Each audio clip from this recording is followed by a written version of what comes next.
manger mieux. Les agriculteurs veulent vivre de leur métier. Et aujourd'hui, les collectivités disposent quand même de leviers de décision et d'action.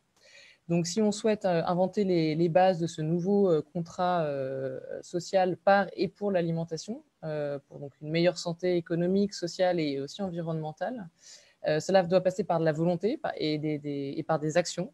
Et c'est ce dont nous allons parler aujourd'hui avec nos intervenants, des actions, des solutions. Voilà, donc très rapidement concernant le format, on va aborder 4 thèmes avec nos invités aujourd'hui. Donc sur ces solutions, sur une alimentation relocalisée, une alimentation de qualité en restauration collective, une alimentation de qualité pour tous et une alimentation en circuit court. Je laisserai chacune des structures présenter ses intervenants. Et ce que je vous invite à faire, c'est que nous aurons 10 minutes de questions-réponses à la fin. Donc, gardez vos questions. Vous pouvez les poser au fil de l'eau. Il y a un petit onglet, un petit bouton questions et réponses en bas de l'écran. Vous pouvez les stocker là au fil du webinaire et on essaiera d'en traiter un maximum à la fin. Voilà, et sans plus attendre, je vais passer la parole à Sophie et Étienne pour la première partie de ce webinaire. Merci Claire. Bonjour à toutes et tous. Donc moi, de mon côté, je suis Sophie Danlot, je suis directrice de Ferme d'Avenir, donc une association qui fait partie du secteur transition écologique du groupe SOS. Et la thématique dont on voulait vous parler avec Étienne porte sur la relocalisation de l'agriculture et de l'alimentation. Alors pourquoi c'est important cette question de la relocalisation? On a déjà senti pendant la période du confinement à quel point cette question pouvait être cruciale et générer un certain nombre de tensions au niveau des approvisionnements. En fait, aujourd'hui, il y a une vraie problématique de résilience des territoires sur le plan de l'alimentation. Si on prend l'exemple de l'Île-de-France, on a aujourd'hui un territoire de 50% en surface agricole, alors qu'on a 98% des aliments qui sont importés des autres régions, voire de très loin dans le monde. Donc, il y a un vrai décalage aujourd'hui entre production et consommation. On a un enjeu social qui est lié à la préservation des emplois agricoles ou des emplois indirects liés à la transformation ou à la distribution des produits. Et puis, on a aussi un enjeu économique pour les agriculteurs de vivre décemment de leur travail et donc de pouvoir mieux valoriser leur production avec des labels de qualité et être aussi beaucoup plus autonomes dans leur choix en matière de fixation de prix et de mode de commercialisation vers des circuits courts ou de la proximité. Donc, au niveau de Ferme d'Avenir, en fait, notre raison d'être, c'est justement de pouvoir recréer des ceintures vivrières en proximité des agglomérations et créer des fermes agroécologiques avec de multiples bénéfices en fait, à la fois au niveau des fermes et au niveau des territoires. Et pour montrer que c'est possible et que ça existe dès à présent, mon binôme Étienne Monpeilly de Cœur d'Essonne Agglomération va pouvoir témoigner d'un projet qu'on mène donc, avec l'agglomération et avec beaucoup de partenaires par la création d'une ferme, la ferme de l'Envol, et au sein d'une dynamique territoriale qui embrasse de nombreux paramètres. Donc, je laisse la parole à Étienne pour témoigner. Merci Sophie. Bonjour à tous. Donc, je suis Étienne Monpeilly, directeur de projet à Cœur d'Essonne Agglomération. Donc, Cœur d'Essonne Agglomération, c'est une communauté d'agglomération au sud de l'Île-de-France, donc en limite de la zone agglomérée. C'est une agglo entre ville et campagne. On a à peu près la moitié du territoire qui est non urbanisé et à peu près un quart du territoire qui est cultivé. Plutôt des grandes surfaces céréalières, même s'il y a une cinquantaine d'années, on était un peu la ceinture maraîchère justement de l'Île-de-France. On avait énormément de maraîchers dans la vallée de l'Orge. Et depuis à peu près 20-30 ans, toute cette dynamique s'est un peu épuisée. Les maraîchers sont partis, il y a une grosse pression foncière. Et on s'est retrouvé avec une grosse perte de vitesse en dynamique agricole, une volonté des élus de la population de remettre du maraîchage, des circuits courts, des produits un peu autres que céréaliers sur le territoire et surtout recréer un lien entre l'agriculture et la population. Parce que comme beaucoup de territoires en frange urbaine, on s'est retrouvé avec des conflits d'usage de plus en plus forts, une pression foncière de plus en plus forte et qui est très paradoxal parce qu'en même temps, on a voilà, tous les habitants qui sont demandeurs de pouvoir acheter des produits bio-locaux aux agriculteurs.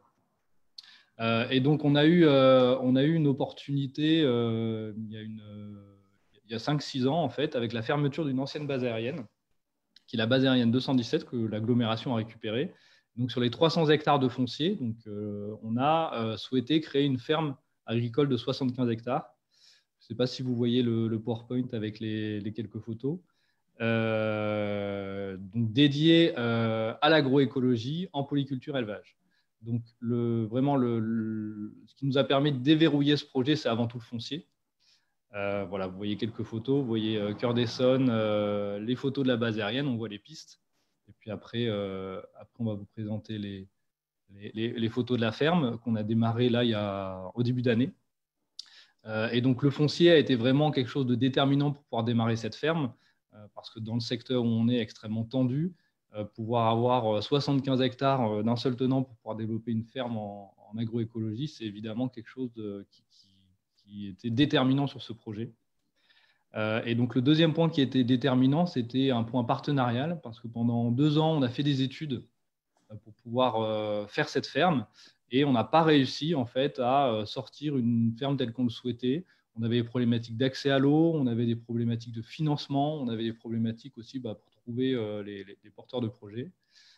Et donc en 2017, on a un peu changé notre façon de travailler et on a noué un partenariat avec l'association Ferme d'Avenir, qui nous a apporté énormément d'ingénierie, d'aide pour porter ce projet, et avec des agriculteurs locaux. Donc, en fait, ce trio agriculteurs, ferme d'avenir, agglomération de Cœur d'Essonne, on a, en 2 ans, réussi à monter ce projet en allant chercher des partenaires économiques, donc des restaurateurs, des AMAP, des distributeurs, voilà, pour participer au projet, nous aider à le monter et surtout le financer, parce qu'on n'arrivait pas à faire un projet en financement 100% public, hein, c'était trop compliqué, trop cher. Et donc, on a créé une société coopérative d'intérêt collectif voilà, il y a maintenant 2 ans pour pouvoir monter ce projet et sortir la ferme. Donc, vraiment, cette dynamique de projet, peut-être que ce n'est pas le modèle exclusif, mais en tout cas, c'est un modèle qui me semble très intéressant pour sortir des fermes, parce que l'action publique aujourd'hui, elle est de plus en plus complexe. J'ai parlé de financement public, mais pas que les financements publics, hein. Le jeu entre acteurs agricoles est aussi très complexe.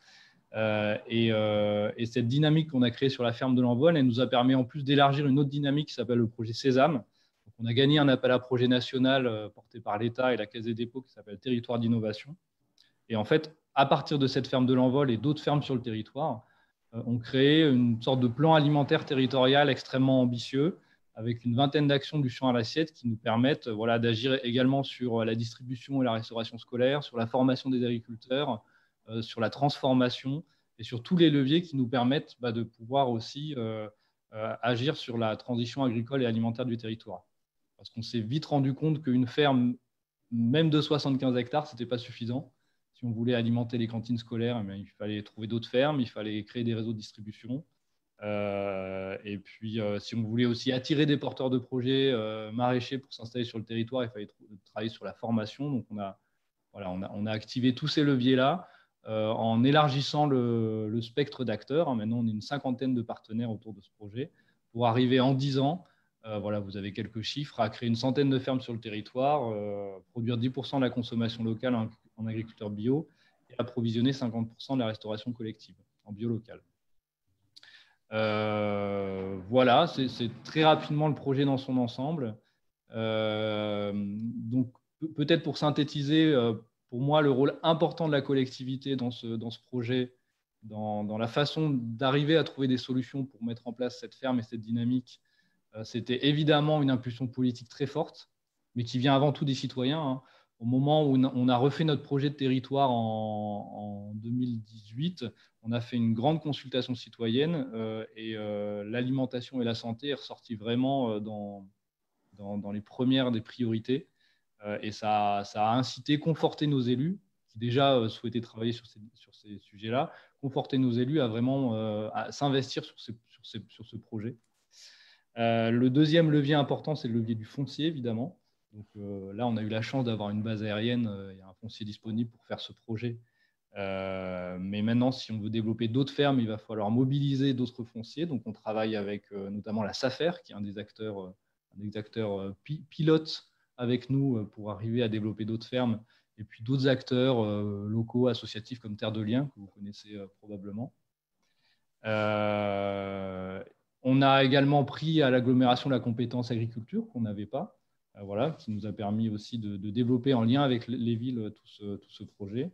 Et puis ensuite, le dernier point, mais j'en ai déjà parlé, c'est vraiment pour moi le côté multipartenarial du développement, de cette dynamique. Parce que, encore une fois, Cœur d'Essonne Agglomération tout seul, on n'avait pas l'ingénierie, on n'avait pas les connaissances, on n'avait pas les financements pour le faire. Et même en travaillant avec des bureaux d'études spécialisés, même en travaillant avec la Chambre d'agriculture et la SAFER, on n'arrivait pas à développer un projet ambitieux tel qu'on le voulait. Et c'est vraiment la co-construction avec les agriculteurs, le monde de l'économie sociale et solidaire, et puis des entrepreneurs beaucoup plus classiques. On est des entreprises de transformation et de distribution dans notre groupement qui nous a permis de pouvoir arriver à sortir cette ferme avec un modèle économique que l'on pense éprouvé. Alors, on va le voir avec on va le suivre la réalisation concrète de ce projet, mais en tout cas, on a mis l'accent dès le début sur un modèle économique très solide. On a regardé les circuits d'approvisionnement, on a regardé évidemment les prix de vente, les prix de revient, etc., pour pouvoir arriver à avoir une ferme qui arrive à fonctionner sans subvention publique. Et puis, pour pouvoir aussi travailler sur des domaines beaucoup plus innovants sur lesquels ça nous tenait à cœur, et notamment, évidemment, l'agroécologie et toutes les pratiques d'agroécologie dans ce projet, mais également sur la construction de la ferme en biomatériaux, ou sur la biodiversité, c'est-à-dire pouvoir faire un plan de biodiversité associé à la mise en œuvre de cette ferme. Voilà, je ne vais pas être beaucoup plus long parce qu'il y a encore... Désolé, oui. Je vais devoir te couper. En plus, on pourra en parler pendant des heures de ce projet. Si vous voulez, pour la question par la suite, il n'y a pas de souci. Tout à fait. Sophie, tu veux un dernier mot ou je passe la... Je dirais juste pour comparer avec d'autres projets qu'on peut mener sur d'autres territoires que ce qui est vraiment, vraiment déterminant avec Cœur d'Essonne Agglomération, c'est le portage politique. Et c'est l'alignement de tous les maires et tous les services. C'est un projet hyper fédérateur. Et ça, c'est ce qui fait que le projet a pu prendre cette ampleur, que le TIGA a été monté et que la ferme de l'Envol décolle effectivement cette année. Super. Effectivement, on a un temps assez limité, mais on aura un peu plus de temps à la fin pour prendre vos questions. Merci à tous les deux. Donc, du coup, on enchaîne sans transition sur la partie, cette seconde partie sur l'alimentation en restauration collective, où tu en as touché 2 mots, Étienne, sur l'importance de ce lieu de consommation, et avec Floriane Floriane, je te laisse te présenter tes invités, ce sera plus simple. Bonjour à tous, je suis Floriane Lenoir, directrice de Silver Fourchette au sein de Groupe SOS, qui est un programme de prévention dédié à l'alimentation des seniors vivant à domicile ou en EHPAD. Et je voulais commencer par vous donner 2 chiffres qu'on nous pose souvent pour montrer à quel point le sujet est important. C'est d'une part l'espérance de vie en moyenne en France qui est de 82 ans et l'espérance de vie en bonne santé qui ne dépasse pas les 64 ans et qui ne s'est pas vraiment améliorée depuis 10 ans. Donc ça montre à quel point il y a un écart entre l'espérance de vie et l'espérance de vie en bonne santé. Et donc on va particulièrement parler de l'alimentation, qui est donc un des leviers pour avancer en âge et rester en forme. Et on s'intéresse particulièrement donc à la question de la restauration collective donc en EHPAD, avec la question suivante: comment est-il possible, dans un établissement où il faut tous les jours restaurer en moyenne 80 personnes, avec des normes d'hygiène élevées, des budgets restreints, de s'engager dans une alimentation plus durable, vectrice de plaisir et d'une meilleure santé. Autrement dit, une alimentation durable, donc plus bio, plus saine, plus locale, est-elle aujourd'hui possible en restauration collective et principalement donc en EHPAD. Donc, pour nous aider, pour participer à cette réflexion, on invite, donc on est avec Charles-Antoine Winter qui a beaucoup de casquettes. Il est diététicien, nutritionniste, ancien chef cuisinier en restauration traditionnelle, professeur de techniques culinaires, formateur, conférencier, auteur. Et on accueille également Alain Chény, qui est chef breton des Côtes d'Armor, chef de cuisine d'EHPAD depuis 7 ans au sein de l'EHPAD Kesalik de Guingamp. Charles-Antoine, je te laisse la parole.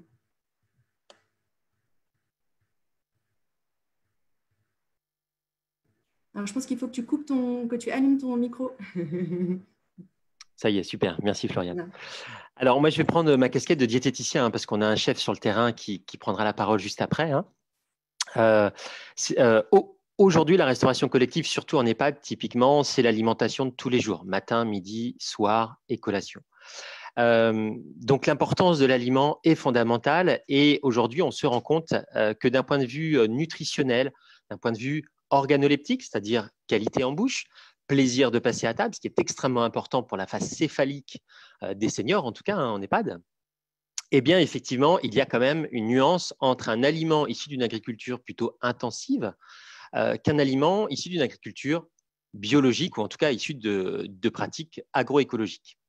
Ça se voit au niveau des chiffres, tout simplement. On se rend compte aujourd'hui que sur plus de 373 publications, on se rend compte qu'un végétal issu de l'agriculture biologique a en moyenne 30% de polyphénol en plus qu'un végétal qui vient d'une agriculture conventionnelle. Et ces polyphénols, on les considère peu. Or, typiquement, avec la crise sanitaire qui vient d'arriver, avec justement ce qui a pu se passer en EHPAD puisqu'on était face à une population à risque, eh bien, ces polyphénols sont absolument extraordinaires pour venir lutter contre un problème inflammatoire, un syndrome inflammatoire chronique. Tout en sachant également qu'en EHPAD, on a un profil de population qui est souvent polymédicamentée et cela génère également des inflammations à bas grade. Deuxièmement, très souvent, on va parler de dénutrition protéino-énergétique. Et du coup, le réflexe médical de base, ça va être je mets la dose en protéines et en calories. Ça n'a aucun sens si l'aliment est dépourvu de vitamines et minéraux qui vont aider à une bonne utilisation métabolique de tout ça. Donc, à chaque fois, on vient buter sur la même chose, c'est quelle qualité d'aliment on veut pour les résidents d'EHPAD, mais également pour toute personne qui mange en restauration collective. Et la réponse est toujours la même. Il faut que nous diversifions nos assiettes pour diversifier les apports. L'équilibre alimentaire, c'est ça, à savoir que plus je diversifie dans mon assiette, plus je diversifie dans le champ, les paysages. Deuxièmement, il va falloir aussi que l'aliment soit savoureux, coloré, joli, qu'il ait du goût. Tout ça est lié directement au mode de production. Typiquement, choisir le local, c'est s'assurer que la cueillette sera, si possible, tout proche de la consommation et qu'il n'y ait pas une perdition de vitamines pendant le transport, ou tout simplement que l'aliment soit arrivé à maturité et qu'il soit réellement pourvoyeur de ce pourquoi on le donne. Donc, on a vraiment cette importance aujourd'hui de mettre en avant les pratiques agricoles agroécologiques pour la santé humaine grâce à des aliments de qualité. Alors, je ne parle pas de l'élevage, mais je pourrais en parler aussi. Il faut que ce soit local tant que possible et Fermes d'Avenir fait un travail fabuleux parce qu'on va avoir cette proximité, donc c'est très, très bien. Et puis enfin, il y a un autre travail à faire aussi, c'est sensibiliser le consommateur. C'est-à-dire, autant les chefs cuisiniers, on le voit avec le séminaire des chefs, les chefs cuisiniers ont vraiment envie de donner tout ce qu'ils peuvent donner parce qu'ils sont les premiers acteurs de prévention santé avec les agriculteurs. C'est eux qui gèrent l'aliment, c'est eux qui le traitent, c'est eux qui donnent envie de le consommer. Et ils sont en demande de cette pratique-là. Donc, l'idée, c'est de se dire, bon ben voilà, on les forme, on leur redonne une casquette et on les remet dans le parcours de soins. D'accord ? Donc, on les forme sur comment je prépare une denrée, qu'est-ce qu'un aliment bio, le quinoa, qu'est-ce que je fais avec, est-ce que c'est différent du riz ou pas ? Et puis ensuite, eh bien, un travail de formation sur l'aspect gastronomique pour donner envie. Donc, qu'est-ce qu'on constate aujourd'hui ? Les chefs cuisiniers, ils ont vraiment un rôle de prévention, ils ont de l'or entre les mains, surtout si demain, Fermes d'Avenir peut les livrer en produits de qualité bio. Et par contre, c'est vrai qu'il y a un travail sur le cadre où là, il y a les budgets, il y a les normes d'hygiène. Alors, on aseptise tout, mais typiquement, une salmonella, par exemple, provient bien plus en amont sur le type d'élevage qu'on a fait Il faut savoir que c'est là, lorsque je perturbe la flore intestinale de la bête, eh bien, cette bête peut laisser place à une salmonella qui, elle, après, dans les déjections, pourra contaminer une carotte ou autre. Mais le problème, c'est surtout et avant tout au niveau de l'élevage et de la culture. Et ensuite, oui, pareil, que les chefs adaptent leurs techniques, bien évidemment, pour répondre aux diverses problématiques du public fragile. Et enfin, les EHPAD, on le voit, ils investissent de plus en plus leurs résidents dans la construction des menus. Ça, c'est génial parce que c'est bien qu'on apporte de l'or dans l'assiette, mais il faut absolument que le résident ou le consommateur se sente investi et passe à l'action. Les établissements sont très attachés à proposer des produits de qualité. Moi, je le vois avec Silver Fourchette. Vraiment, il y a une adhésion sur la formation séminaire des chefs. Il y a une volonté politique, il y a une volonté économique qui est là. Mais il ne faut pas qu'on oublie que si on agrège des produits de mauvaise qualité, eh ben, à chaque fois, retenez-le, celui qui va en souffrir, ce sera le consommateur. Parce que s'il mange des calories vides, des choses contaminées, des choses bourrées d'additifs, des choses mal cuites, ça ne servira à rien. Voilà. Donc, les clés, excusez-moi.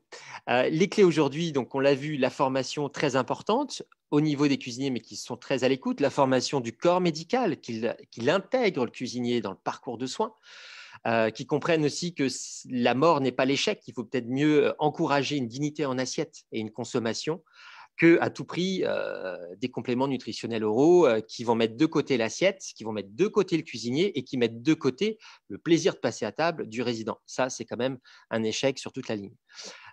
Ensuite, aller vers des approvisionnements plus locaux, de la diversité, décliner les produits. Donc ça, voilà, avec Fermes d'Avenir, c'est génial parce que c'est vraiment possible et à long terme. Et enfin, miser sur l'anti-gaspi, ça aussi, on a la loi Egalim de 2018 qui nous incite fortement à cette notion d'anti-gaspillage. Et là, pareil, si on revient sur l'utilisation des fans, si on revient sur l'utilisation des épluchures, par exemple, pour faire des bouillons, des sauces, il faut absolument que les denrées aient été cultivées en bio, parce que comprenez que tous les résidus phytosanitaires seront concentrés là-dedans. Et donc, je vais faire mal à mon résident, je vais peut-être lui faire plaisir en bouche, je vais être anti-gaspi, mais je vais nuire au consommateur, ce qui est encore un non-sens ou un acte hypocrite. Mais voilà, donc il y a de très belles actions qui sont mises en route et je suis très heureux d'être avec vous, groupe SOS. Merci Charles-Antoine pour ton intervention. Je vous propose maintenant d'écouter Alain Chény, qui, comme je le disais en introduction, est donc chef de cuisine d'EHPAD depuis 7 ans, voilà, dans l'EHPAD Kesalik de Guingamp. Alain, rapidement, juste, désolé, voilà, essayez d'être relativement court. Vous avez 3 minutes, quoi. Désolé. Okay. Très bien, pas de souci. Donc, bonjour à tous. Je suis chef de cuisine dans un EHPAD sur Guingamp. Je voulais revenir sur un petit point par rapport à Charles-Antoine. Nous, on a une politique au sein de notre structure, c'est que chaque agent est soignant, que ce soit la lingère, le cuisinier, enfin voilà, tout le monde. Donc, ce principe-là a engendré pas mal de choses. Nous avons décidé d'apporter depuis 7 ans une cuisine de qualité et à nos résidents. À titre d'exemple, en 1 an, nous sommes passés de 0% de produits bio à 6% et nous sommes actuellement à 100% bio local. On ne voyait pas l'intérêt d'aller chercher du bio au Brésil ou d'autres. Voilà. Donc, pour apporter pour pouvoir, apporter ce genre de produit, effectivement, on parle à tout ce qui est budget, ça demande aussi le travail de matière brute un peu plus important. On est à 90% maintenant de produits faits maison. C'est passé par une réorganisation de fonds totale de la cuisine. Donc, aussi bien sur des formations telles que les cuisines évolutives, les cuisines alternatives et formation aussi auprès de nos résidents, de nos agents et de nos familles. Il faut que tout le monde soit au courant sur ce qu'on met dans l'assiette, comment on le prépare. Et pour cela, on organise aussi bien des ateliers de cuisine avec nos résidents. On cuisine ensemble, tous ensemble, et on mange ensemble. Voilà. Pour pouvoir mener à bien aussi ce genre de pratique, parce que voilà, on sait aussi que le bio a aussi un certain budget, tous les produits frais aussi. On est passé aussi sur un projet de pesée où on pèse très régulièrement tous nos produits pour être au plus juste. Alors, pas en dessous, ni trop peu, mais pour être au plus juste et pouvoir apporter, avec ce qu'on récupère, des produits de qualité auprès de nos résidents. Donc, des produits bio, des races à viande, enfin, toutes sortes de choses. Et pour lutter sur tout ce qui est justement anti-gaspillage, donc les pesées, nous avons mis aussi en place un composteur citoyen et nous avons monté aussi un partenariat avec un foyer de jeunes travailleurs sur lequel nous reversons les repas non distribués à nos résidents. Alors au début, ça pouvait 4 à 5 repas par jour. Maintenant, on doit être à une dizaine de repas à la semaine. Donc, on a su diminuer nos pertes. Et en contrepartie, ces jeunes viennent faire un temps de présence auprès de nos résidents, de la lecture, du jardinage. Enfin, voilà. Si vous avez d'autres questions, le temps est un peu court, n'hésitez pas en fin de webinaire. Merci à vous.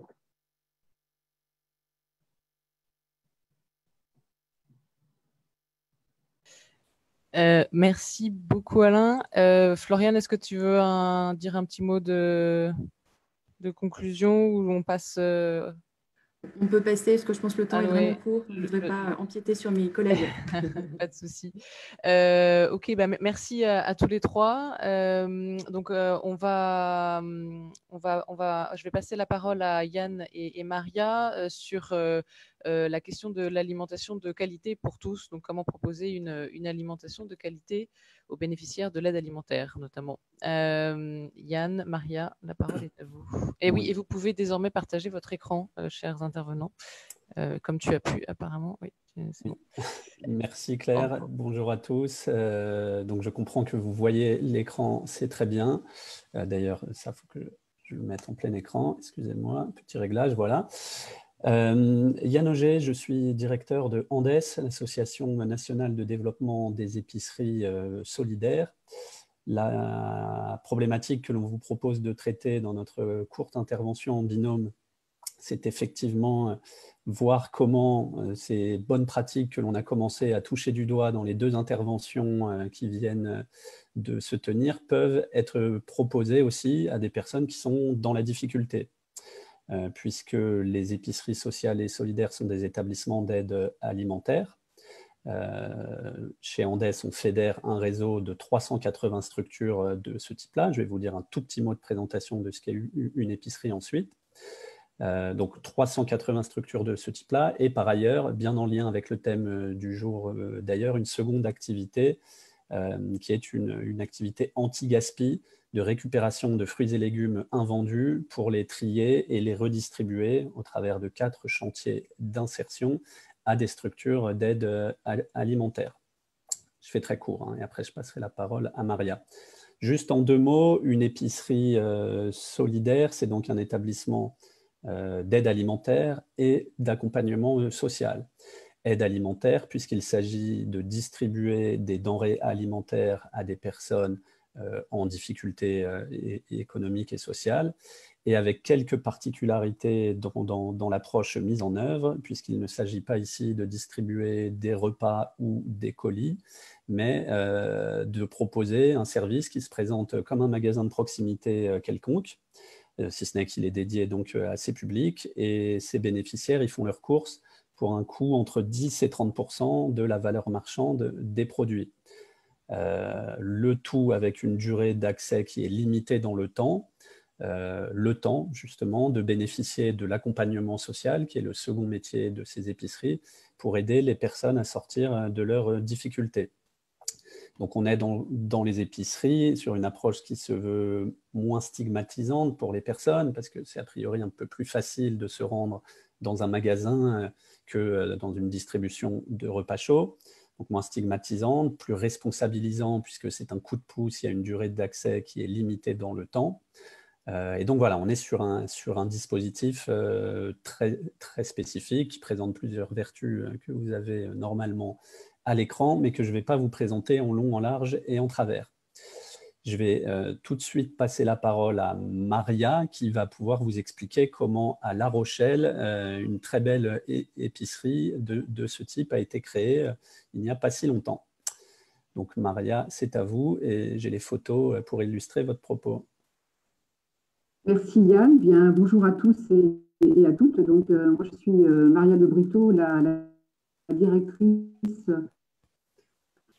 du pôle Action sociale et de La Rochelle. Et donc, j'ai piloté avec ma collaboratrice Idalina un projet de création d'une épicerie solidaire donc, sur 2018-2019. Et l'Andes donc, nous a accompagnés sur la création de cette épicerie. Alors, c'est un projet qui a été vraiment enthousiasmant à mener et qui a suscité d'ailleurs donc un vif intérêt chez tous les acteurs qui ont été impliqués dans cette démarche. Je pense que les acteurs se sont vraiment en contribuant à la réalisation de ce projet solidaire, la réalisation d'un bien commun. Et ce qui a également beaucoup compté dans cette réalisation, et je l'ai entendu sur d'autres interventions également, c'est la volonté politique, le portage politique qui a été très fort, notamment de la part du maire de La Rochelle, ce qui a permis aussi de lever un certain nombre de blocages dans la création de cette épicerie solidaire. Alors pour nous au CCAS, il y avait vraiment des enjeux importants autour de cette création. Le CCS coordonne donc l'aide alimentaire sur le territoire rochelais. Et ce que nous recherchions au travers donc, de la création de cette épicerie solidaire, c'était donc proposer une autre forme d'aide alimentaire, donc une forme d'aide alimentaire alternative, qui s'inscrivait dans une logique d'autonomie pour la personne et non pas dans une logique d'assistanat. Et c'était aussi montrer qu'il était possible pour les personnes de choisir leur alimentation alors qu'elles sont dans une situation économique qui les contraint à recourir à l'aide alimentaire.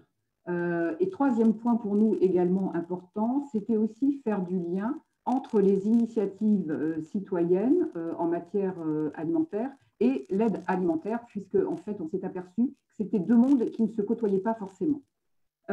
Donc pour nous, CCS de La Rochelle, qui étions voilà, à l'origine de ce projet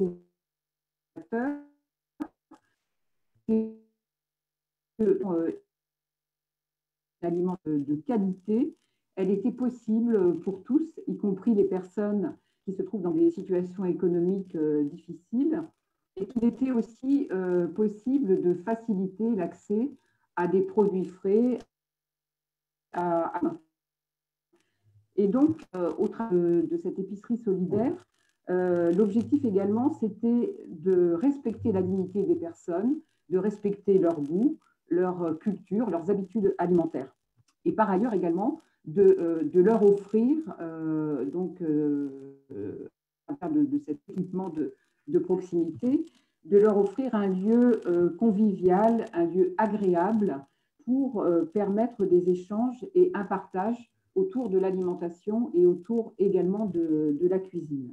Alors, cette épicerie, la création de cette épicerie solidaire donc sur le territoire rochelais, c'était aussi pour nous un point d'appui donc pour faire évoluer donc les distributions alimentaires classiques. Et c'est pourquoi nous avons également souhaité que les associations de distribution alimentaire soient aussi associées à la démarche de création de l'épicerie. Ce qu'elles ont fait d'ailleurs, elles ont, pour la plupart d'entre elles, adhéré à cette démarche. Alors, nous, au niveau du CCAS, donc, on faisait le pari, qu'en créant une épicerie solidaire à La Rochelle, nous allions faire bouger les lignes de la distribution alimentaire et que nous allions pouvoir engager dans le sillage de l'épicerie les associations à pratiques vertueuses.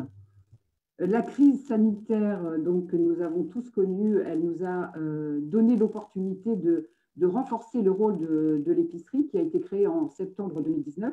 Et on a renforcé ce rôle dans le circuit de la distribution alimentaire existant, puisque l'épicerie a pris le relais pendant le confinement notamment. Elle a pris le relais de certaines associations de distribution alimentaire qui n'ont pas pu donc assurer leur distribution du fait notamment que leurs bénévoles étaient des personnes à risque. Donc, l'épicerie a pris le relais de ces associations et a assuré la distribution alimentaire.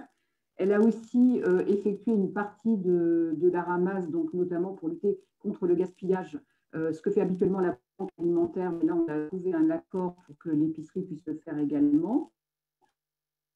Puis, on a également participe à… Marianne, on vous entend plus très bien là. Ouais. Ah bon, pardon. C'est mieux ou pas? Non? Oui, pardon, ça a un petit peu sauté. D'accord. Oui, non, j'étais en train de dire que la crise sanitaire donc, avait largement fait évoluer le rôle de l'épicerie solidaire sur le territoire rochelais et notamment que contribue aussi à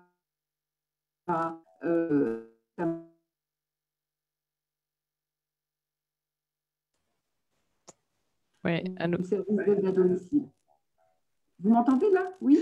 Oui, le son n'était pas très très bon effectivement sur la dernière partie. Je pense que ça marcherait mieux, Maria, si vous coupiez votre caméra pour la fin de votre intervention, parce que la connexion ne doit pas être excellente. Ouais. Ok, voilà, caméra est coupée, c'est bon, poursuit. Oui, on bon, vous entend. m'entendez? Oui, on ne vous voit plus, mais on vous entend. D'accord. Donc oui, j'étais en train d'insister sur le rôle de l'épicerie solidaire pendant la crise et après la crise d'ailleurs. Et le rôle qu'a joué l'épicerie pendant cette crise, c'est un rôle de plateforme alimentaire qui a permis notamment de faire évoluer donc l'épicerie et qui a eu aussi des impacts positifs sur donc l'évolution des distributions alimentaires à La Rochelle. Notamment, ce que nous avons observé, c'est qu'une des associations pour lesquelles l'épicerie avait pris le relais, eh bien, elle a revu son organisation dans sa distribution alimentaire à l'issue du confinement.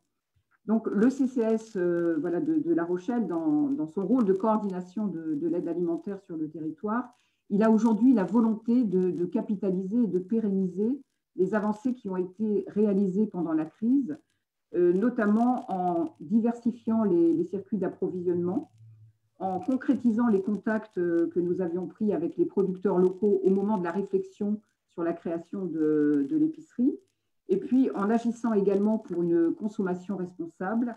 Et autre point important qui a aussi émergé de la crise sanitaire, en étant un soutien pour des initiatives citoyennes, notamment l'idée de créer une cuisine partagée pour lutter contre le gaspillage alimentaire.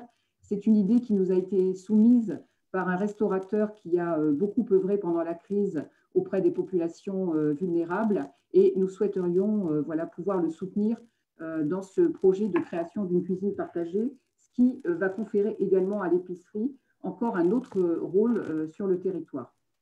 Alors, ce que nous observons aujourd'hui, c'est que l'épicerie a vraiment pris une place centrale dans l'aide alimentaire locale qui concerne environ 2500 personnes à La Rochelle. Et nous procédons par étapes dans le déroulement de nos actions autour de l'épicerie solidaire, même si la crise sanitaire a permis d'accélérer le positionnement de l'épicerie. Nous allons poursuivre donc la mise en place des actions, des projets qui étaient voilà, dans la réflexion que nous avions engagée pour la création de cette épicerie. Et notamment, nous avions l'objectif de créer un jardin potager partagé autour de l'épicerie, puisque donc le terrain le permet, et également la mise en place d'un poulailler. Donc, ce sont deux projets voilà, que nous allons pouvoir faire aboutir dans les mois qui viennent auprès de l'épicerie solidaire de La Rochelle. Voilà le témoignage. Pardon, oui. Mais Yann, je te laisse conclure. Oui, merci beaucoup, Maria. En guise de conclusion, je voudrais vous donner très rapidement 2 chiffres pour faire encore un peu plus le lien avec les autres thèmes du jour. Près de 30% de ce qui est distribué dans les 380 épiceries du réseau, ce sont des fruits et légumes. Donc ça, c'est une différenciation forte par rapport aux autres formes d'aide alimentaire, et on est bien dans la thématique mieux manger. Et 70% de l'approvisionnement des épiceries provient de la lutte contre le gaspillage alimentaire, les invendus, la ramasse, etc. Voilà. En conclusion, juste vous dire très très rapidement, parce qu'on a d'ores et déjà dérapé, un mot sur les projets du moment. Nous avons pour ambition de créer 100 nouvelles épiceries de ce type-là pour répondre aux besoins qui explosent. Donc, on a toute une démarche en cours sur 2 volets. Une grosse action de collecte de fonds auprès des partenaires privés et bientôt grand public pour réunir l'argent qui va nous permettre d'accompagner de nouveaux porteurs de projets pour 100 nouvelles épiceries. Porteurs de projets qu'on va identifier via un appel à candidature apparaître dans les tout prochains jours. Voilà, et sur lequel on va essayer de communiquer très massivement. Et il y a sans doute peut-être des personnes intéressées parmi nos 150 participants du jour. Voilà. Super. Merci merci à tous les deux. Eh bien, oui, on va enchaîner sans transition aussi sur notre dernière partie pour avoir quand même 5 minutes de temps d'échange à la fin. Bérangère, Lionel, je vous laisse vous présenter. Oui, bonjour à tous, je suis Bérangère Mendez, je travaille pour l'association Auxilia, donc qui accompagne les acteurs publics et privés dans l'élaboration et la mise en œuvre de leurs projets en faveur d'une transition socio-écologique, et notamment donc, des projets de transition alimentaire dans le cadre donc, de l'élaboration de projets alimentaires territoriaux. Les PAT sont des démarches qui mobilisent énormément d'acteurs et de compétences et qui aboutissent très souvent à des plans d'action très transversaux, assez complexes, qui viennent alimenter et re-questionner énormément de dispositifs portés par les collectivités, aussi bien la politique d'aménagement que le contrat local de santé, le plan climat ou la politique de soutien aux petits commerçants. Et la mise en œuvre, la concrétisation de ces PAT oblige les collectivités à innover, à expérimenter des nouvelles formes de partenariat, mais aussi de nouvelles propositions concrètes pour produire différemment, distribuer et consommer différemment. J'ai donc sollicité Lionel Laredon, que je laisserai se présenter, parce que je pense que son projet répond de façon assez concrète, je trouve, à 2 questions qu'on me pose très souvent dans les territoires. La première, c'est comment je concrétise ce plan d'action, comment je concrétise mon PAT sur mon territoire. Et la deuxième, c'est quelle est ma place à moi en tant que collectivité, comment est-ce que je m'insère dans une société de projet qui implique un nombre important d'acteurs. Donc, je vais laisser la parole à Lionel qui va nous se présenter et nous présenter le projet donc, qui a émergé dans le cadre de l'élaboration du PAT de l'agglo de Mulhouse. Oui, bonjour à tous. Donc, je suis Lionel Laredon. Moi, je travaille effectivement sur le projet qu'on appelait la Brique 48. 48, parce que c'est le nom d'un bâtiment qui préexistait. Et alors, c'est un projet de tiers-lieu dédié à l'alimentation durable, effectivement, qui a pris corps dans le cadre d'une démarche qui était un peu antérieure au PAT sur le Sud-Alsace, mais qui est vraiment venue conforter la volonté de la collectivité. Alors, très rapidement, la Brique 48, c'est quoi? C'est un projet qui vient d'abord du monde associatif, puisque moi, au départ, je suis plutôt du monde des AMAP. J'ai été bénévole et je suis encore bénévole, donc bénévole depuis des années dans un réseau d'AMAP en Sud-Alsace. Et puis, il y a quelques années, on s'est posé la question de comment on pouvait changer d'échelle, en fait, et s'adapter aux demandes des consommateurs, parce qu'on a vu la concurrence arriver. Alors, on sait bien, on est dans un monde ouvert, il n'y a pas de souci. Mais nous, on a souhaité changer d'échelle en proposant une solution qui garde la notion de solidarité, qui garde la notion d'engagement, la notion d'éducation populaire sur toutes ces thématiques de l'alimentation et des circuits courts. Alors, après avoir vécu sa vie dans un volet associatif, on a basculé dans le monde de la société commerciale, puisqu'on a créé en octobre dernier une société coopérative d'intérêt collectif et qui porte pour le coup là, la construction de ce tiers-lieu. Alors ce tiers-lieu, ça va se tenir concrètement dans une zone industrielle en reconversion. On a la chance à Mulhouse, alors certains diront que c'est un peu difficile dans des villes, mais d'avoir des zones industrielles en quasi-cœur de ville qui sont à reconvertir. On prend, nous, un bâtiment de 2200 m² dans lequel on va installer, alors je vous fais très court, on va installer un magasin de produits locaux, on va installer une plateforme panier, ça c'est vraiment les choses qui sont à l'origine du projet, au tout démarrage dans la réflexion des AMAP. On y ajoute une cuisine centrale qui a vocation, dans un premier temps, à servir 500 repas jour, puis de basculer sur 1000. Un restaurant, 120 couverts, restauration commerciale classique. Des choses un peu moins classiques qui, là, sont sur le volet éducation. On y met un Fab Lab culinaire où on va pouvoir tester des nouveaux projets. Des cuisines pédagogiques, parce que ce n'est pas le tout de dire aux gens qu'il faut changer leur pratique alimentaire, mais si on ne leur donne pas les outils, ça ne marche pas.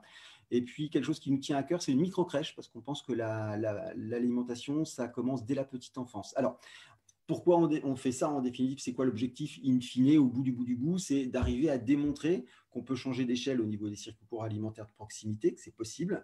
Et ça, on va le faire en accompagnant les changements de pratiques individuelles, les changements de pratiques collectives, et puis ensuite, que ce soit au niveau personnel ou que ce soit au niveau professionnel. À la fin, il faut que ce démonstrateur, en fait, il permette de faire évoluer l'utilisation du foncier agricole en local. On vous l'a dit, ça a été dit par Claire en tout début de webinaire, dans 5 ans, il y a 50% des producteurs qui partent à la retraite. Et qu'est-ce qui se passe à ce moment-là du changement de main de tous ces hectares? Si on n'arrive pas à démontrer à un producteur qu'il a des débouchés qui lui permettent de valoriser correctement ses productions et de sortir à un salaire décent, clairement, je ne vois pas pourquoi il changerait sa façon de produire. Et ici, il faut qu'on arrive à démontrer que le territoire il est en capacité d'assumer un développement de production locale, respectueuse de l'environnement, bio de préférence. Donc voilà, grosso modo, c'est ça le projet aujourd'hui, et ça se fait en particulier, comme l'a dit Bérangère, dans le cadre d'un développement de PAT. Donc, Lionel, peut-être comment est-ce que tu peux peut-être préciser comment le PAT en fait est venu accélérer ton projet et le faire passer vraiment à sa phase concrète et opérationnelle? Alors, je précise, excuse-moi, je suis désolée, je précise juste PAT, c'est plan alimentaire territorial pour ceux qui. Voilà, pardon. Pardon. On ne l'avait pas défini. Oui, très rapidement, effectivement, nous on préexistait, notre idée préexistait au PAT. On avait déjà lancé avec d'autres acteurs une réflexion sur une filière locavore. On avait été aidé en ça par la Fondation Massif à l'époque, qui s'occupait beaucoup de tout ce qui était très actif sur santé, alimentation, bien-être. Et puis l'agglo de Mulhouse a rejoint la dynamique, et ils ont tout de suite très vite perçu le potentiel de cette démarche-là. Parce qu'effectivement, ce sont des préoccupations, enfin ça a été dit avant par les autres intervenants, mais c'est vrai que c'était quelque chose qui les intéressait tout de suite. Et nous, qu'est-ce que ça nous a apporté en définitive d'intégrer une démarche collective? Tout d'abord, ça permet de confronter sa vision aux autres acteurs de la filière, que ce soit des acteurs de l'ESS ou pas, que ce soit des acteurs de l'agriculture conventionnelle ou l'agriculture bio. On a commencé à discuter avec des syndicats agricoles majoritaires qui ne voient pas forcément toujours d'un super bon œil ce qu'on fait. Enfin, voilà, donc ça donne quand même une opportunité d'échange. Ça donne un espace de discussion sur les orientations, tout ce qui est d'Aveco, attractivité pour les collectivités. Et nous, ça nous permet de venir un peu les challenger là-dessus, donc de voir comment on peut échanger sur tout ce qui est, on va dire, convergence d'intérêts, où est-ce qu'on se positionne les uns par rapport aux autres. Nous, très concrètement, ensuite, ça nous a donné de la visibilité, de la crédibilité aussi, de voir, voilà, votre projet, il est aussi soutenu par la collectivité. Alors, avec un petit point de vigilance quand même sur cet aspect-là, ce n'est pas un projet qui est porté par la collectivité, chacun dans son rôle. On est vraiment dans le partenariat. Ça, c'est super important. Et je pense que là, pour le coup, l'agglo de Mulhouse a bien vu le truc. Ensuite, derrière, c'est sûr que c'est une opportunité d'avoir un appui financier d'une part. Alors nous, on est plutôt sur de la subvention d'investissement et pas du tout sur du fonctionnement. On est une société anonyme, donc ça veut dire qu'à un moment, il faut que ça tourne, il faut que ce soit équilibré.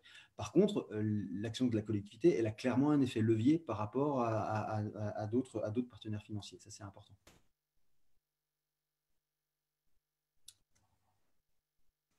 Autrement, je parlais en introduction des nouvelles formes de partenariat. Vous avez choisi d'aller vers un statut de SIC. Est-ce que tu peux nous en parler, Lionel, nous expliquer pourquoi ce choix et qu'est-ce que ça amène concrètement?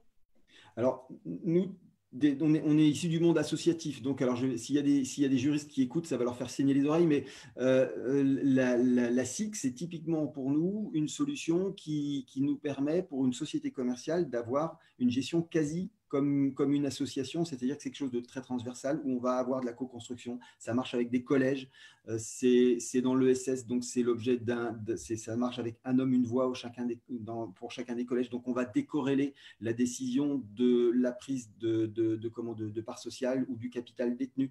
Donc c'est vraiment une nouvelle forme de gouvernance. Donc ça, nous, on était très attentifs à ça dans la vision qu'on avait pour le démarrage du projet.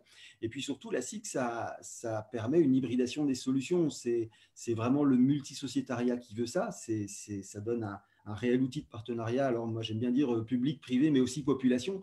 On va avoir un collège dans lequel les usagers vont avoir autant leur mot à dire que la collectivité qui a la possibilité d'être associée. Ça, c'est super important. Après, on a aussi l'hybridation des financements qui est possible. Et puis, bien entendu, comme je le disais, on est au cœur d'une activité qui est ESS avec une labellisation entreprise solidaire d'utilité sociale, le label ESUS. Et donc, typiquement, là, on s'engage à une relocalisation des activités, les emplois qui ne vont pas bouger, la relocalisation surtout de la valeur ajoutée. Donc, c'est ça que va apporter la SIC en définitive. Mais s'il y a un mot, pour moi, c'est vraiment multisociétariat et une gouvernance qui est extrêmement ouverte. Et ça, pour les collectivités, je pense que d'avoir sur leur territoire des structures qui permettent ces partenariats, en particulier avec la population, mais au service de l'économie et du territoire, c'est super important. Ok, merci Lionel.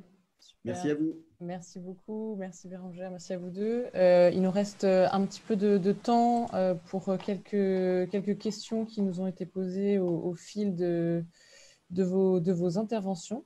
Et donc, je vais commencer d'abord par une question pour Étienne et Sophie sur le projet. Comment est-ce que vous travaillez avec les agriculteurs locaux céréaliers, notamment pour les accompagner dans une transition?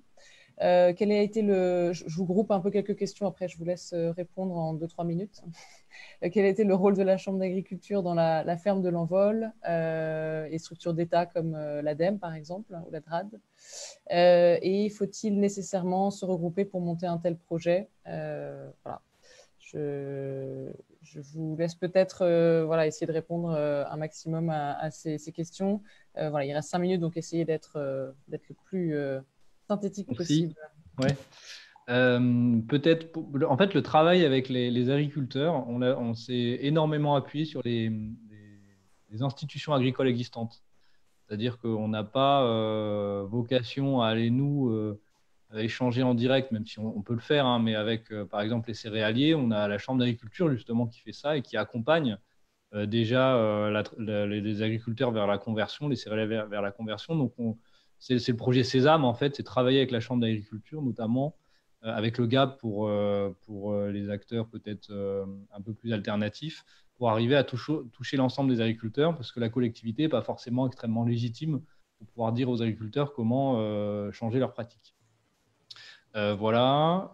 Et juste, Étienne, je compléterai aussi que dans le cadre de Sésame, on a construit un programme d'accompagnement sur 10 ans avec des acteurs associatifs, dont le GAB, et Ferme d'Avenir, et Champ des Possibles, et d'autres, avec différentes actions qui sont mobilisables au moment où des personnes ont l'idée de s'installer en agriculture, jusqu'à la transition des pratiques, en passant par le programme de compagnonnage, en passant par des plateformes numériques avec des contenus de formation pour les agriculteurs. Donc, on a défini toute une stratégie en fait, à long terme pour pouvoir accompagner à la fois ceux qui s'installent et ceux qui sont déjà en place. C'est ça. Et avec vraiment, encore une fois, les prérogatives de chacun et le rôle de chacun. La collectivité ne se substitue pas aux institutionnels ou aux associations agricoles pour travailler. Et peut-être un autre point sur la question, c'est est-ce qu'il faut absolument se regrouper pour pouvoir porter ces projets? La réponse est évidemment non. Là c'était nécessaire de se regrouper parce qu'une ferme de 75 hectares, une personne en elle-même ne peut pas la porter, ne serait-ce que sur les investissements. Mais évidemment, on travaille aussi sur des fermes plus classiques, plus individuelles, où il y a des maraîchers qui travaillent sur 4-5 hectares et que l'on accompagne pour s'implanter ou développer leur ferme. Et côté Ferme d'Avenir, nous, on pousse pas mal les projets collectifs parce qu'aujourd'hui, il y a 60% des installations agricoles qui se font par des personnes qui ne sont pas issues du monde agricole, donc qui ont envie de faire ce métier mais qui n'ont pas de foncier, qui n'ont pas hérité de bâtiments. Donc le coût à l'installation est extrêmement cher Et le fait de mettre en place des systèmes collectifs permet justement de trouver des nouvelles formes d'installation et des systèmes qui permettent aux personnes de ne pas s'endetter pour toute la vie en s'engageant dans ce métier-là. Donc, tous les systèmes SIC, COP qui émergent en agriculture sont évidemment complémentaires aux systèmes classiques, individuels, en GAEC, etc. Mais c'est vraiment des pistes qui nous paraissent très intéressantes. Ok, on va avoir le temps juste pour peut-être une ou deux dernières questions. Merci pour vos réponses. En tout cas, peut-être plutôt pour Silver Fourchette, Charles-Antoine, sur votre intervention, on avait une question sur comment vous donnez vos repas non distribués de l'EHPAD vers des associations. Et quid de la réduction de la part de viande dans l'assiette des EHPAD? Des études montrent les bienfaits pour la santé, qu'en pensez-vous, etc. Donc peut-être cette dernière pour Charles-Antoine, et je ne sais pas si Floriane ou Alain, tu veux répondre sur la première, sur le don des repas.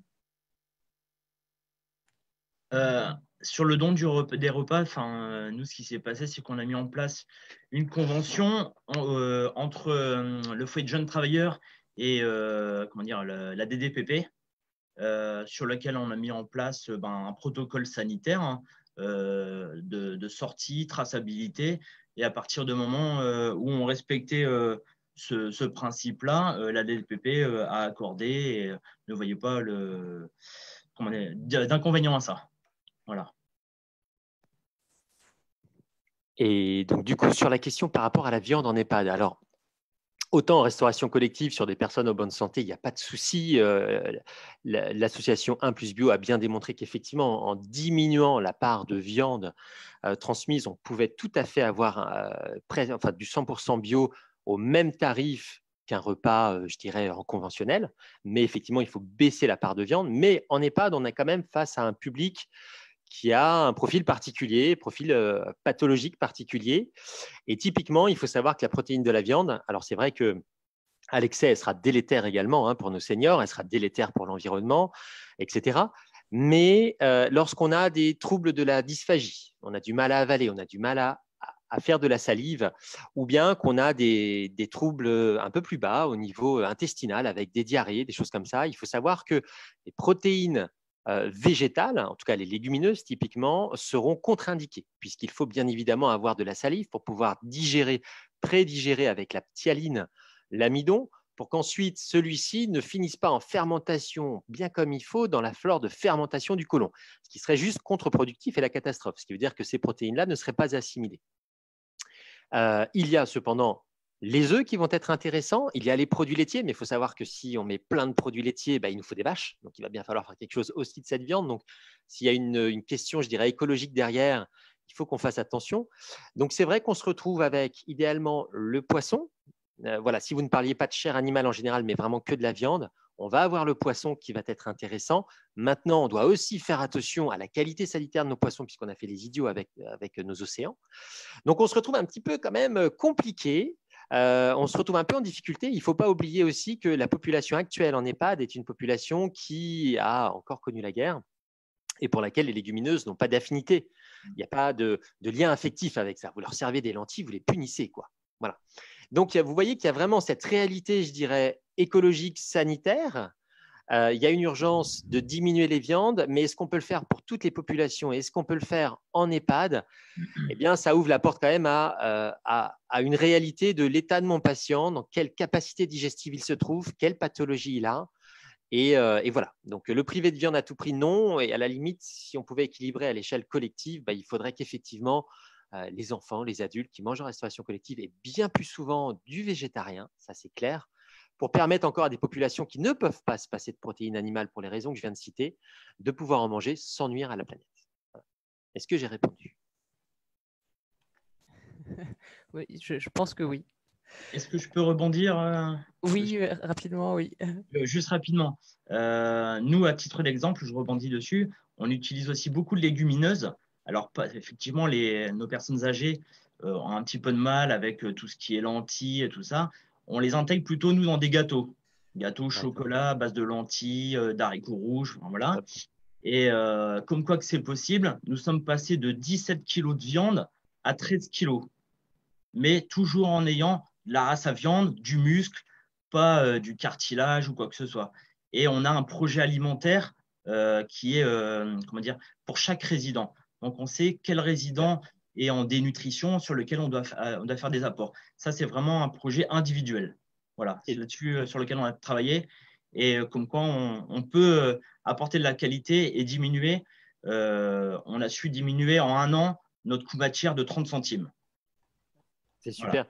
Donc là, Alain, enfin, ce qui est génial, c'est que tu es considéré dans le parcours de soins. Tu as les compétences pour, là, tu viens de le démontrer, parce qu'effectivement, sous forme de gâteau, ce sera plus aisé. Et maintenant, après, ce qui est important, typiquement, race à viande, oui, muscle, oui. Mais si tu as l'outil pour faire une cuisson longue durée de nuit, voilà, tu paieras moins cher ta 3e catégorie et ton collagène sera bien fondant. Et là, c'est également intéressant hein, pour nos seniors. Et voilà.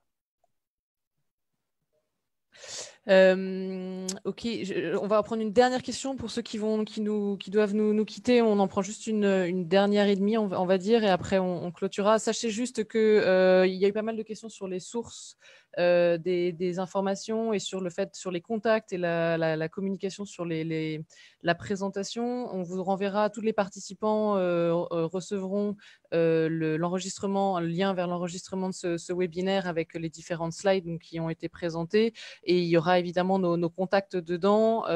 Si vous avez des questions un peu générales sur voilà, comment est-ce que vous souhaitez être accompagné sur un projet de territoire et vous ne savez pas forcément si ça concerne plutôt Silver Fourchette, Auxilia, Ferme d'Avenir ou qui contacter.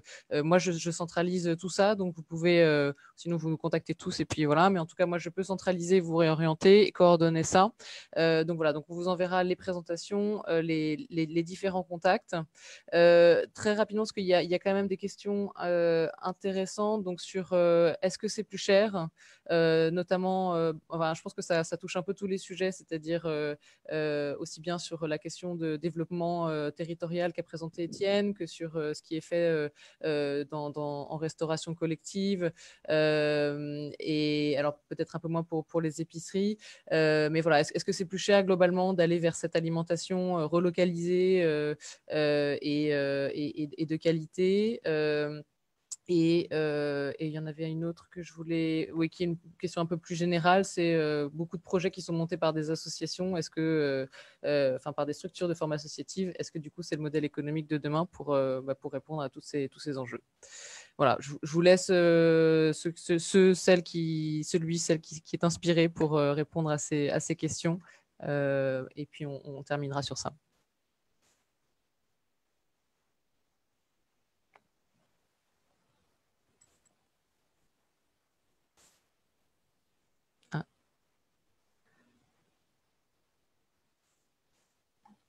Pas de preneur sur la question de est-ce que c'est plus cher? Un mot rapide. Donc, est-ce que c'est plus cher d'aller vers une alimentation plus durable? Je pense que c'est un sujet à prendre. Il faut vraiment regarder l'ensemble de la chaîne. On ne peut pas regarder uniquement en fait la question. C'est très réducteur en fait de s'intéresser uniquement à une partie du sujet. C'est-à-dire que quand on réussit à intégrer des produits plus en circuit court, voilà, on peut avoir des leviers d'économie. L'anti-gaspi, même chose, permet à l'échelle de la restauration collective de, pareil, générer des revenus si on jette moins, si on gère mieux les stocks, si on cuisine plus précisément, on va dire, les aliments, on arrive à générer des économies et du coup, quand on regarde le sujet au global, on se rend bien compte que finalement, il n'est pas forcément nécessaire d'investir des centaines de milliers d'euros pour s'engager dans une alimentation durable. Et sinon, vous avez donc l'association 1+Bio hein, qui a fait tous ces tests justement, puisque souvent on remet sur le tapis les capacités budgétaires et qui explique que voilà, en revoyant un petit peu le régime alimentaire, c'est-à-dire aller plutôt sur du flexitarisme avec des journées végétariennes, on peut avoir un repas à 1,80 € par exemple, ce qui semble être la moyenne, je crois, nationale pour une restauration collective qui travaille avec du conventionnel. Voilà. Mais allez sur leur site, hein, ils sont complets là-dessus. Voilà.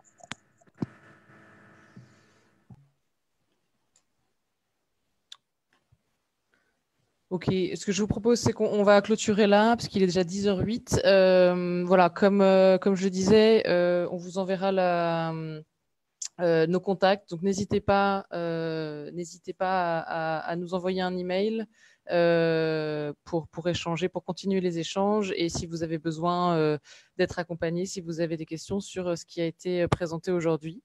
Voilà, il ne me reste plus qu'à remercier tous nos intervenants, invités. Merci vraiment chaleureusement à vous tous pour la préparation et vos présentations.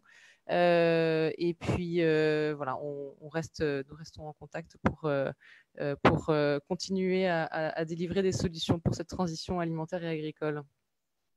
Merci. À bientôt. Merci. Au revoir. Merci, au revoir. Au revoir. Merci, au revoir. Au revoir.